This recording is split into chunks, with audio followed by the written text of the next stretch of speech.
नमस्कार, मैं नवनीत कुमार आप सबका हार्दिक स्वागत करता हूँ। आज हमारे साथ है मिस्टर नित्यम कुमार गौरव, जो 65वीं बीपीएससी द्वारा घोषित अंतिम रूप से 92वें रैंक के रूप में इनका चयन हुआ है। जी जी जी जिला शिक्षा पदाधिकारी के रूप में। जी जी स्वागत है आपका। जी जी, बहुत बहुत धन्यवाद। और जितने भी दर्शक हैं उनको भी बहुत बहुत धन्यवाद और आभार। कैसा महसूस कर रहे हैं आप जी चयन के अपनी? जी मैं विशेष करके बिहार शिक्षा पदाधिकारी के रूप में चयनित होकर के अपने आप को सौभाग्यशाली समझता हूँ और ईश्वर को बहुत मैं धन्यवाद देता हूँ। उन्होंने इस योग्य मुझे समझा। जी, आप अपनी सफलता का श्रेय किसे देना चाहेंगे? सफलता का श्रेय हमारे पिताजी हैं, हमारे माताजी हैं, हमारे भाई हैं और जितने भी हमारे गुरुजन हैं, जितने भी मित्र हैं, सभी इसके हकदार हैं। जी बिल्कुल। आपकी पृष्ठभूमि ग्रामीण रही है, जी आप गांव से दिल्ली आए, दिल्ली से फिर आपने बीपीएससी में अंतिम रूप से 92। जी बिल्कुल। तो आपके जो सफ़र रहे, जी बिल्कुल। इस दौरान आपने क्या कठिनाइयों का सामना किया? आपके परीक्षाओं में जो तैयारी करने में उतार चढ़ाव थी, जी, तो इस बारे में कुछ बताइए। जैसा कि कहा जाए कि ग्रामीण में सबसे बड़ी समस्या ये है कि हमारे गांव में जैसे कहा जाता है ना कि भारत गांवों का देश है और आत्मा गांव में बसती है। जी बिल्कुल। तो हमारे गांव में बहुत कुछ है लेकिन गाइडेंस नहीं है।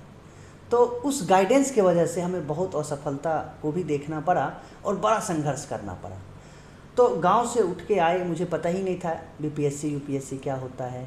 गांव से उठ के आए, उसके बाद देखे, उसके बाद समझे, उसके बाद हम जब दिल्ली आए और लगातार ये हमारा हालांकि 64th में भी हम फेल हो चुके थे, अंतिम रूप से चयन नहीं हो पाया।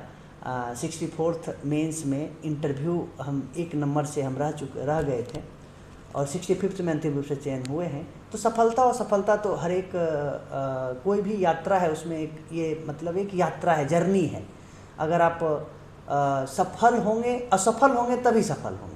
पेशेंस जरूरी है। जी बहुत ज़रूरी है, पेशेंस रखना ज़रूरी है, आत्मविश्वास रखना ज़रूरी है, सकारात्मक सोच रखना ज़रूरी है, दृढ़ इच्छा होना बहुत ज़रूरी है।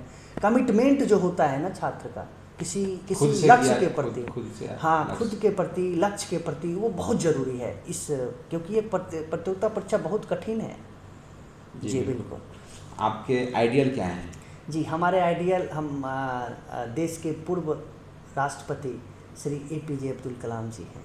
उनकी क्या ऐसी बातें आपको वैसे लगी जो? बिल्कुल, उनका जो सादा जीवन, उच्च विचार और राष्ट्र के प्रति प्रतिबद्धता, उनके पास कटिबद्धता और देश के प्रति वो अंतिम क्षणों तक जो देश के प्रति समर्पित रहे, वो हमें बहुत ही आकर्षित करता है और मुझे प्रेरणा मिलती है कि मैं देश के लिए, समाज के लिए कुछ करूं।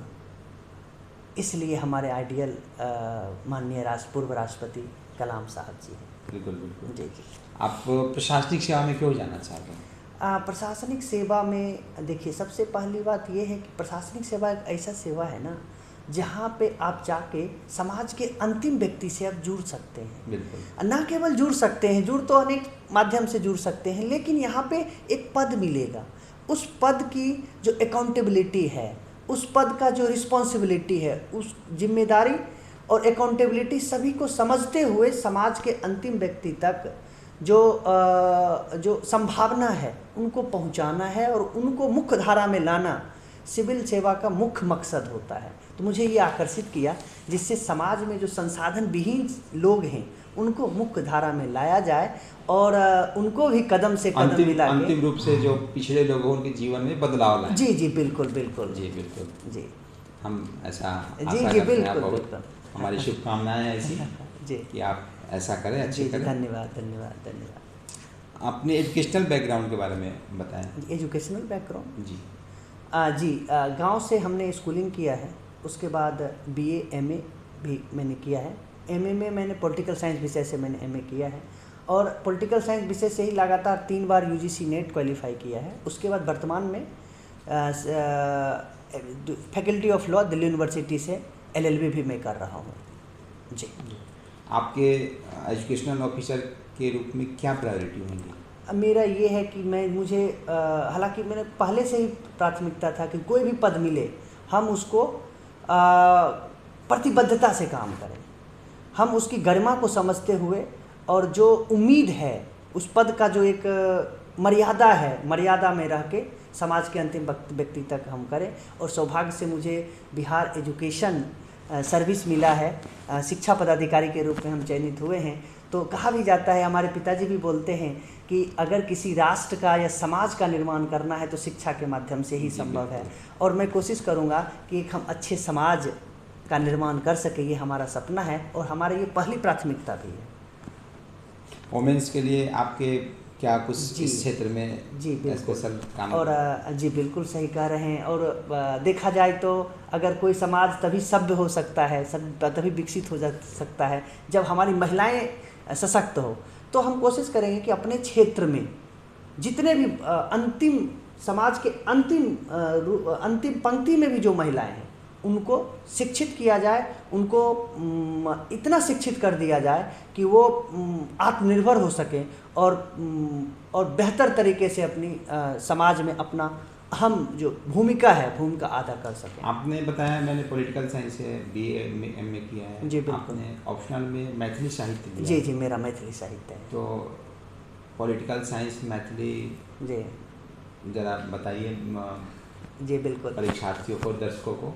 जी, मैथिली मेरा ऑप्शनल सब्जेक्ट रहा है, हालांकि UPSC में भी और BPSC दोनों में मैथिली रहा है। मैथिली से मेरा बहुत ज़्यादा लगाव भी है, क्योंकि मैथिली एक तो हमारी मातृभाषा भी है। जो बड़ा दुख होता है कि संवैधानिक रूप से जो प्रतिष्ठित भाषा है 22 भाषाओं में, उसमें मैथिली है और हमारे बिहार मिथिलांचल में ही उपेक्षित है। तो हम उसको कोशिश करेंगे कि मैथिली लोकप्रिय भाषा बने। बिल्कुल। और छात्र भी ऑप्शनल सब्जेक्ट के रूप में मैथिली को चुने। हम आपको यहाँ पे एक शब्द और बोलना, एक लाइन और बोलना चाहते हैं कि आपको हैरानी होगी कि मैथिली ऐसा सब्जेक्ट कि आप उसको कम समय में, कम मेहनत में लगभग सर्वाधिक अंक आप ला सकते हैं, 200 अंक तक, 300 में 200 अंक, जो अन्य सब्जेक्ट में थोड़ा सा जटिल हो जाता है। तो हम छात्रों से भी अनुरोध करेंगे कि मैथिली लीजिए, और अगर उससे संबंधित किसी प्रकार की गाइडेंस हो तो हम तत्पर हैं आपको गाइडेंस करने के लिए। संस्कार सिविल सर्विस के नाम से आपने एक जी यूट्यूब प्लेटफॉर्म भी बना रखा है। जी जी बिल्कुल बिल्कुल, संस्कार सिविल सर्विस के नाम से है। और जितने भी दर्शक देख रहे हैं, अगर हो सके तो सब्सक्राइब करिए, क्योंकि हम क्या करेंगे, मैथिली विशेष करके मैथिली और BPSC से संबंधित जितने भी कठिनाइयाँ हमने देखी है और कैसे BPSC को क्रैक किया जाए, उसके बारे में हम अपने कुछ गाइडेंस देने की कोशिश करेंगे, ताकि जो समाज के जो जिनके पास संसाधन नहीं है, जिनके पास गाइडेंस नहीं है, वो भी BPSC परीक्षा में आए और देश के लिए कुछ करें, राज्य के लिए कुछ करें, समाज निर्माण के लिए कुछ करें। आपकी परीक्षा की जो रणनीति थी, जी जी जी, संक्षिप्त में बताएं कि कैसे क्या आपने तैयारी किया और क्या कहना चाहेंगे? जी देखिए, इस परीक्षा में हम समझते हैं कि सबसे कठिन प्रीलिम्स होता है। 4 लाख बच्चे होते हैं, उसमें 5,000 का सिलेक्शन होता है, 6,000 का सिलेक्शन होता है। तो हम सभी छात्रों से अनुरोध करेंगे वो सिलेक्टिव पढ़ें, ज़्यादा फैलाव होके मत पढ़ें। मतलब बहुत कुछ पढ़ लेते हैं, हमारा कहने का जो कहा जाता है ना, एक बुक को 5 बार पढ़े वो ज़्यादा बेहतर हो, बताया कि 5 बुक को। हाँ बिल्कुल। और उस कुछ बुक में सेलेक्टेड बुक, जैसे घटना चक्र को आप जरूर अध्ययन करें। लुसेंट अगर हो सके तो ज़रूर पढ़ें, क्योंकि लुसेंट लोग समझते हैं तुच्छ, लेकिन बहुत ही लाभदायक है। और एक बिहार स्पेशल के लिए बिहार नमन आता है, या कोई भी बिहार स्पेशल, लुसेंट भी आता है, उसको ज़रूर पढ़ें। कोई भी मंथली मैगजीन ज़रूर पढ़ें। ये सब आप अगर पढ़ते हैं और तो आपका सफलता सुनिश्चित हो जाएगा। लेकिन आप एक बात भी ध्यान रखें, बिहार में अगर साइंस पढ़ते हैं, साइंस का पोर्शन अगर स्ट्रॉन्ग होगा, हिस्ट्री का स्ट्रॉन्ग हो जाएगा, करेंट हो जाएगा और बिहार स्पेशल हो जाएगा, तो आपका सफलता लगभग ठीक हो जाएगा, सुनिश्चित हो जाएंगे। तो इस पे फोकस करें और कम चीज़ पढ़ें। अभी आपके लगभग 12 दिसंबर को पेपर है, आप उसके अकॉर्डिंग पढ़ें प्रीलिम्स। मेंस में देखा जाए तो कहते हैं ना कि जब तक आंसर राइटिंग नहीं होगा तब तक मेंस नहीं। प्रैक्टिस बहुत ज़रूरी है। तो आंसर राइटिंग करें, कुछ भी लिखें, अगर आपके पास समय है तो आप लिखें, कुछ भी लिखें। जी कौन सी ऐसी चीज़ें हैं जो आपको मोटिवेटेड रखा अभी, सफलता जो आपने अभी अर्जित की है इतने दिनों तक, जो आप मोटिवेशन आपकी क्या? मेरे बारे में अगर देखा जाए तो मुझे जो शौक़ है समाज के लिए मैं कुछ कर सकूं, मैं समाज के जो कुछ लोग हैं जो संसाधन विहीन हैं या फिर समाज के जितने लोग हैं उसके लिए मैं कुछ कर सकूं, ये हमारे लिए जो जब भी हम नेगेटिविटी में आते थे तो हम सोचते थे कि अगर नेगेटिव में हम रहेंगे तो कैसे समाज के लिए हम कुछ कर पाएंगे। तो ये जो हमारा प्रतिबद्धता था अपने कमिटमेंट के प्रति, अपने घर वालों के प्रति, जो हम एक अच्छे अधिकारी बनेंगे और समाज के लिए हम कुछ करेंगे, इस बिहार के लिए कुछ करेंगे, ये हम मुझे मोटिवेट करता रहा। इसी का परिणाम हुआ कि आज हम आप लोगों के सामने उपस्थित हैं और 92वां रैंक भी हासिल करके मुझे बहुत ही अच्छा महसूस हो रहा है। जी बिल्कुल। अंतिम से कुछ दर्शकों को कुछ कहना चाहे तो?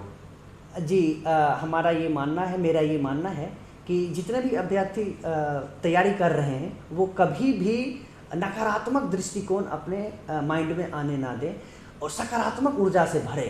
और जो कहते हैं ना, गांधी जी का मानना था कि साध्य और साधन दोनों पवित्र होना चाहिए। कभी भी आप जो इतना बहुत प्रतिष्ठित पोस्ट है ये, उसके लिए आप सोचें कि हम समाज के लिए हैं, नहीं कि हम किसी से बदला लेने के लिए या कुछ करने के लिए या पैसा कमाने के लिए। बदलाव के लिए, बदला नहीं, बदलाव के लिए, बदलाव की जगह बदलाव होना चाहिए। सही आपने कहा है, उसके लिए पढ़ें और ऐसा करें कि बिहार को मेक बिहार ग्रेट अगेन, इतिहास का जो ऐतिहासिक परंपरा उसको आप स्थापित करें, आप लोग करेंगे। और जितने पेरेंट्स सुन रहे हैं, हमारा नम्र निवेदन है कि अगर आपके छात्र प्रिपरेशन कर रहे हैं उनको हर तरीके से मोटिवेट करें। और जितने परिजन सुन रहे हैं उनसे भी निवेदन है कि छात्रों को डीमोटिवेट ना करें। वो एक महान सपना लेकर के आपके सामने है, उनको मोटिवेट करिए, क्योंकि जो छात्र होता है ना हर दिन मरता रहता है अगर वो असफल होता है। तो हम सभी से अनुरोध करते हैं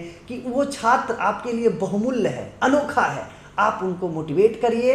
वो ना केवल अपने समाज के लिए बल्कि अपने राज्य के लिए एक क्रांतिकारी बदलाव लाएगा। यही हमारा संदेश है तीनों के लिए। और आप यहाँ पे बुलाए इसके लिए बहुत बहुत धन्यवाद। मुझे बहुत फख्र महसूस हो रहा है। बहुत बहुत धन्यवाद। Thank you so much. आप सभी को भी बहुत बहुत धन्यवाद।